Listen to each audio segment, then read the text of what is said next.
Sample problem 10-03. A rod is made of 3 segments of equal length with different masses. The total mass of the rod is 6m, but it's broken up into 1/3 each of m, 2m, and 3m.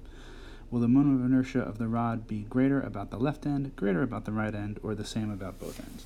So we're going to come back to the idea that the moment of inertia is largely determined by where the mass is, that each little point particle has an mr squared in it, and we'd have to add all of those up. The essence here being that more mass further away means a bigger I. And we're talking about either the case where we're around this end, or the case where we're around this end.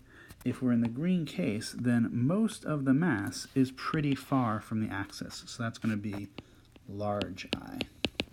In the purple case, we have most of the mass is pretty close to this, so that's going to be low I.